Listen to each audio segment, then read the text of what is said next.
Assalamualaikum warahmatullahi wabarakatuh. Salam sejahtera untuk semua. Kembali lagi bersama saya Daeng Iwan dalam kisah gelap. Dalam kisah gelap kali ini, kita akan mengangkat sebuah kisah yang terjadi setahun setelah pemilu 2014, atau tepatnya pada tahun 2015. Saat itu terjadi transfer besar-besaran dana di Standard Chartered Bank Guernsey Island ke Singapura.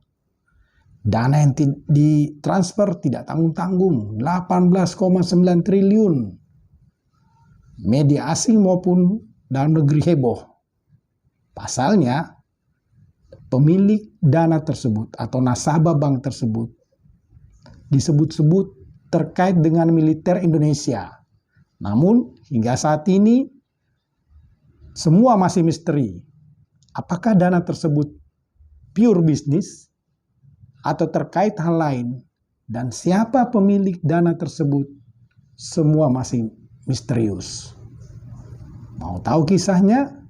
Yuk kita nonton sama-sama dalam video berikut ini.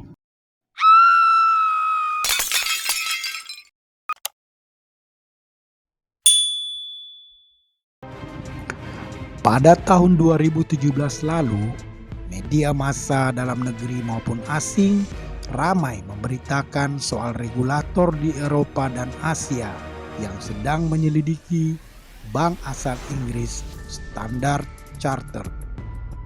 Penyelidikan dilakukan terkait peran staf Standard Chartered atau Standard Bank dalam mentransfer uang senilai 1,4 miliar US dollar atau setara 18,9 triliun dari British Channel Island of Guernsey ke Singapura.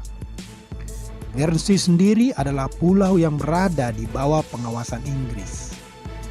Transferan uang ditujukan ke rekening milik warga negara Indonesia yang memiliki hubungan dengan militer Indonesia.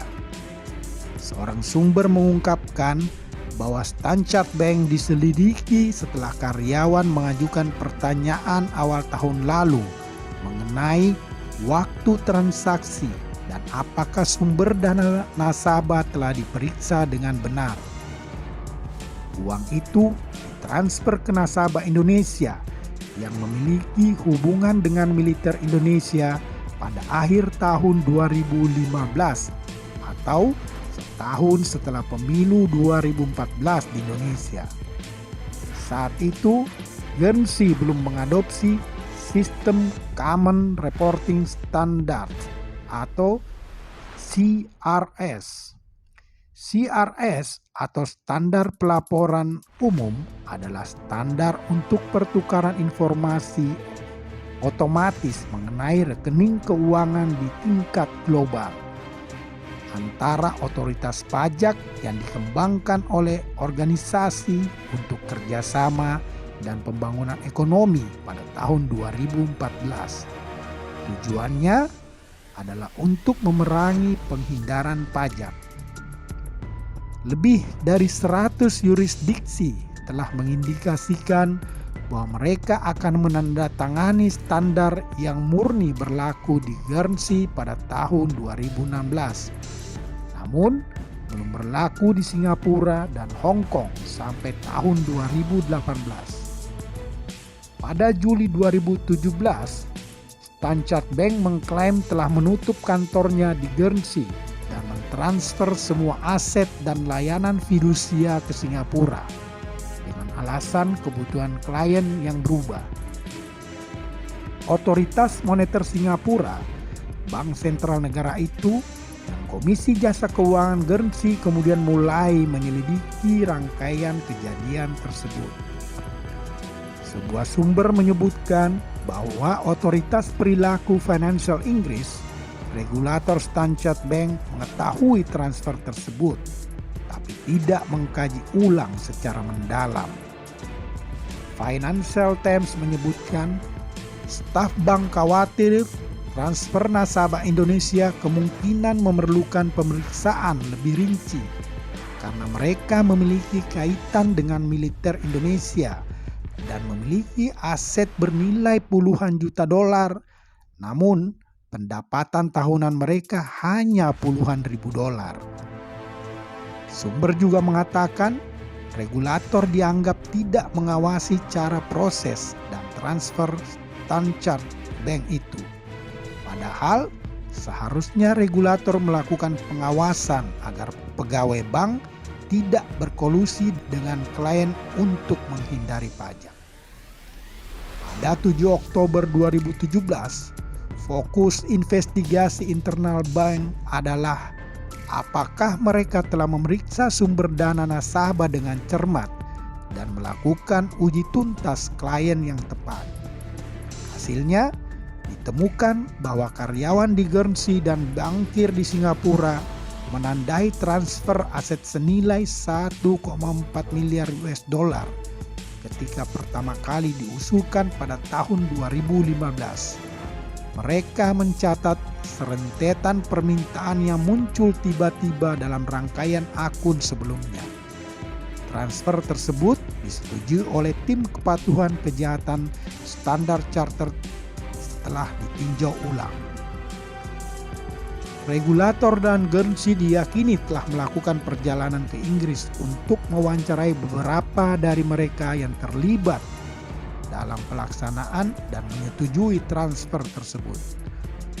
Pemeriksaan perusahaan juga diyakini telah memeriksa apakah staf melanggar kode etiknya saat melakukan transfer dan dipertimbangkan jika waktunya terkait dengan penerapan peraturan pajak CRS yang akan datang di Guernsey.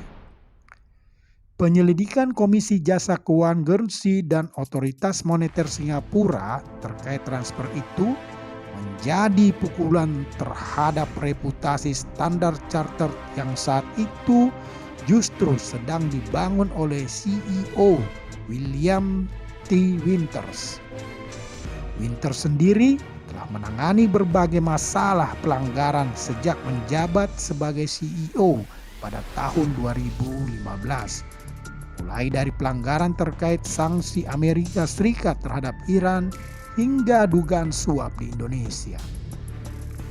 Ia melakukan berbagai upaya untuk memperbaiki soal kepatuhan, termasuk membentuk Dewan Komite Risiko Kejahatan Finansial pada tahun 2015 dan mempekerjakan detektif dari Kepolisian Hong Kong dan FBI dalam tim penyelidikan internal. Lantas, siapakah nasabah Indonesia yang disebut memiliki kaitan dengan militer itu? Direktorat Jenderal Dirjen Pajak memastikan uang yang ditransfer dari Guernsey ke Singapura adalah milik 81 nasabah warga negara Indonesia atau WNI. Namun, Direktur Jenderal Pajak Ken Dwi Yugiastedi menyatakan dana tersebut tidak terkait dengan militer, melainkan murni pebisnis. Dari 81 WNI itu tidak terdapat nama pejabat TNI, Polri, penegak hukum lainnya, dan pejabat negara serta yang berhubungan dengan institusi tersebut. Ini murni pebisnis, murni 81 orang ini adalah pebisnis, ujar Ken kepada wartawan. Ken menjelaskan 81 WNI tersebut tidak memiliki hubungan keluarga satu sama lain. Kalau hubungan bisnis ada, kalau dengan militer TNI nggak ada, jelas Ken. 81 WNI yang dipastikan pemilik dana 18,9 triliun rupiah ini merupakan pebisnis yang berasal dari seluruh sektor usaha. Dari 81 WNI tersebut, sebanyak 62 nasabah sudah mengikuti tax amnesty atau pengampunan pajak. Sisanya sedang dalam penyelidikan. Nah, Apakah penjelasan Dirjen Pajak itu bisa dianggap tuntas menjawab misteri transfer dana 18,9 triliun rupiah milik nasabah Indonesia yang awalnya disebut terkait militer itu? Tampaknya belum. Sebab hingga saat ini belum terungkap bagaimana mungkin pendapatan tahunan mereka hanya puluhan ribu dolar, tapi bisa terjadi transaksi yang jauh lebih besar jumlahnya, bahkan hingga miliaran US dollar. Selain itu, publik masih bertanya, jika nasabah itu tidak terkait militer Indonesia, bagaimana bisa kabar tersebut dihembuskan media asing? Terakhir, bagaimana kabar 19 nasabah dari total 81 nasabah yang saat itu diklaim Dirjen Pajak masih diperiksa terkait teks amnesti? Hingga saat ini, kasus transfer dana 18,9 triliun rupiah setahun setelah pemilu 2014 itu masih diselimuti misteri, termasuk sosok nasabahnya. Demikianlah kisah gelap kali ini. Sampai bertemu dalam kisah gelap berikutnya. Wassalam.